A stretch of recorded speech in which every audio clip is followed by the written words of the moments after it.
que la Iglesia Católica no solamente es una religión, sino que además también es un Estado que tiene relaciones internacionales de una diplomacia milenaria y que influye, obviamente, y muchas veces lo ha hecho determinantemente en algunos casos, en las relaciones internacionales. Por lo tanto, ese es el aspecto que abordamos ahora aquí en Doble Clic. Por supuesto, con Alberto López, que nos acompaña, como siempre, para revisar, perdón, Alberto López, Alberto Rojas, las noticias internacionales. Perdón, me atoré. Alberto, ¿cómo estamos? Buen día. Hola Ramón, ¿cómo te va? ¿Qué tal? Bueno, este papa, ¿de qué podemos decir? Porque tanto se ha señalado que es norteamericano y uno de los elementos de análisis que ha sido recurrente, ¿no? No, papa norteamericano no puede ser, porque si la potencia mundial es Estados Unidos y ahora con Trump, colocarle otro norteamericano a cargo del mundo de alguna manera, súper complicado, pero fue. En efecto, es el primer papa estadounidense, el primero de la Orden de los Agustinos. Y León XIV no solamente va a ser el líder de 1.300 millones de católicos en el mundo, también es una figura que no se puede separar de la contingencia mundial en diferentes aspectos. Si uno revisa llamémoslo su primer discurso, digamos, al momento, ¿verdad?, de salir a la plaza San Pedro, lo que vemos es que la palabra paz fue la que más se repitió en todo su mensaje. Puso mucho énfasis en eso. De lo cual se puede deducir, porque todas estas son deducciones, de que él es una persona que está absolutamente consciente de que toma el liderazgo de la Iglesia Católica en un momento en que el mundo, el sistema político internacional, está particularmente convulsionado por guerras, por inestabilidad, por liderazgos políticos que desafían el orden mundial, como es el caso de Vladimir Putin, como es el caso de Xi Jinping, como es el caso del propio Donald Trump. Y que frente a eso no tiene más que sumarse a lo que ha sido una larga tradición de pontificados que han tenido posiciones, palabras y acciones en torno a diferentes conflictos y situaciones en el mundo. O sea, uno piensa, no sé, Pío XII y la Segunda Guerra Mundial, en un desempeño muchas veces cuestionado.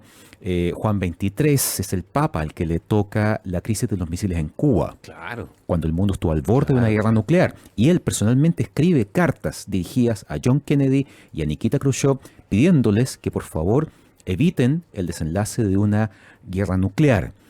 Más cercano a nosotros, Juan Pablo II en los años 70, ¿verdad?, que media entre Chile y Argentina para evitar un conflicto por las islas del Beagle. Y ya más centrado este siglo, el propio Juan Pablo II también en su minuto tuvo palabras frente a lo que fue el atentado terrorista de Al-Qaeda del 11 de septiembre del 2001, posteriormente frente a lo que fue la invasión en Afganistán, y él se opuso firmemente, por ejemplo, a la invasión estadounidense a Irak el 2003. Y si llegamos un poco más cerca del presente, tenemos al propio Papa Francisco, quien en 2014 jugó un rol importantísimo para que Estados Unidos y Cuba restablecieran relaciones diplomáticas plenas, estamos hablando durante el gobierno de Barack Obama, y hasta el último minuto Francisco estuvo haciendo gestiones para lograr una solución a la guerra en Ucrania. Entonces, es un hecho que los sumos pontífices tienen roles en términos de, obviamente, abogar por la paz, la buena convivencia de los países, tienen una dimensión política. Después de todo, el Vaticano es un Estado, ¿verdad? Tiene una dimensión espiritual muy importante. Como te decía, el Papa es el líder de 1.300 millones de habitantes en términos religiosos, pero nunca se han restado de los grandes temas de la contingencia internacional en diferentes ámbitos. Mira, producto de eso mismo, y tal vez eso explicaba, entre otras razones, el hecho de que la persona que aparecía con la mayor cantidad de probabilidades de ser sucesor era justamente el número 2 del Vaticano, Pietro Parolin. Exacto.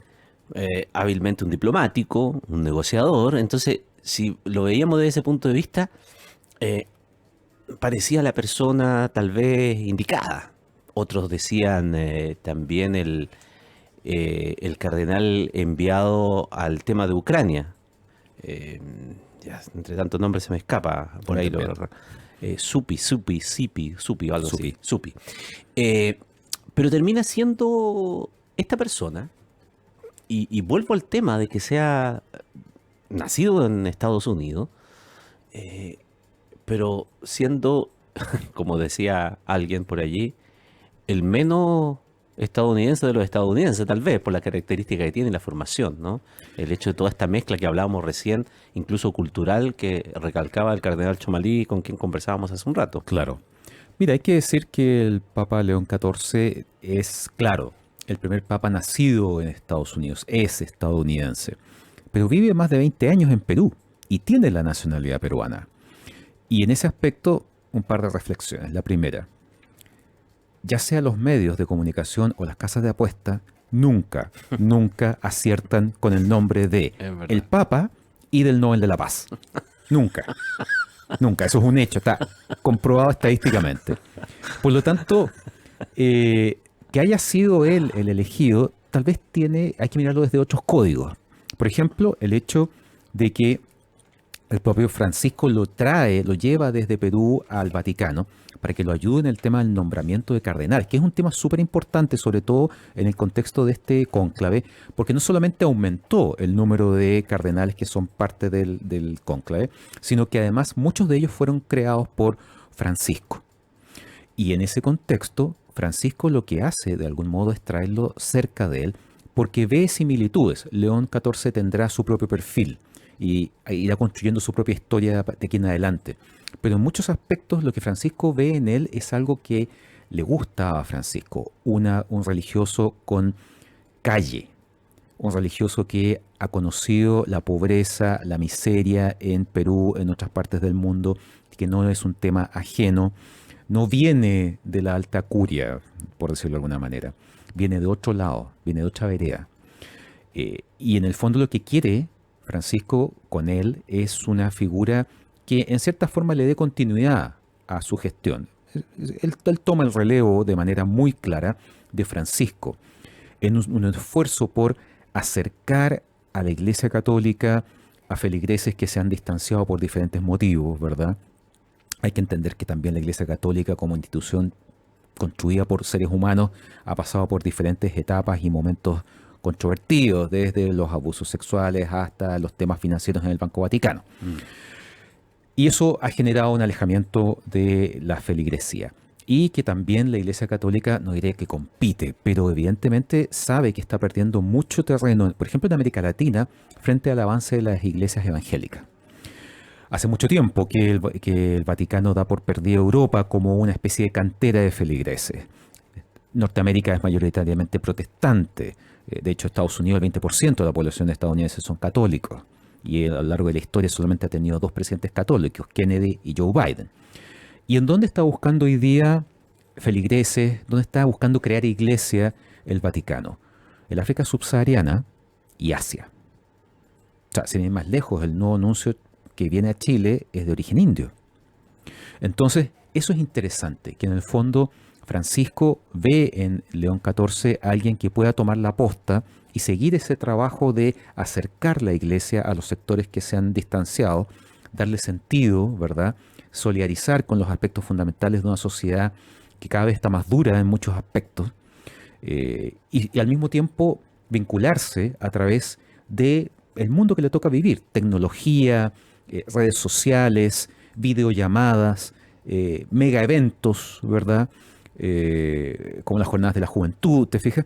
Entonces, me parece que la elección a la vuelta de las horas, hoy día se han prácticamente cumplido 24 horas desde que conocimos su elección, tiene sentido.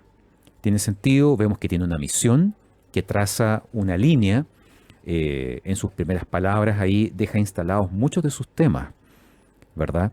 Y sin duda que hace un guiño, no hace un guiño a Estados Unidos, hace un guiño a América Latina, a Perú, a otro tipo de mundo.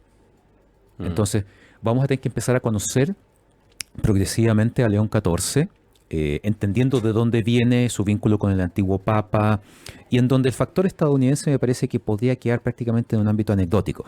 Claramente, él no tiene una relación muy estrecha con Donald Trump, y no hay que perder de vista que él viene de Chicago, que es un bastión de Obama. Entonces, doble falta. No creo que eso tampoco le entusiasme a Donald Trump.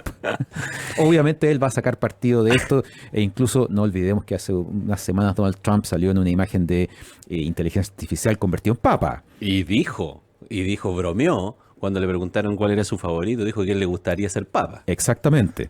Entonces, claro, probablemente él siempre saca alguna ventaja alguna vez. Va a decir, yo lo predije, yo influí en el cónclave, una cosa así, Una no cosa me cabe la así, menor duda. no, y de hecho en el día de ayer también se llenó de memes, como lo he recordado varias veces, cuando él dice el primer papa americano. Claro, pero entendiendo como que para Donald Trump y para muchos estadounidenses, América es Estados Unidos. O sea, Y ese es un gran error. América somos todos. Sí, pues, Los entonces, estadounidenses son una parte de América, específicamente de Norteamérica. Así es. Bueno, veremos cómo se desarrolla todo aquello. Alberto Rojas, director del Observatorio de Asuntos Internacionales de la Universidad Finisterra, como siempre, los viernes con nosotros aquí para ayudarnos a comprender y hacer este doble clic en materias internacionales. Que esté muy bien. Buen fin de semana. Gracias, Alberto. Ramón, igualmente para ti. Noticias en versión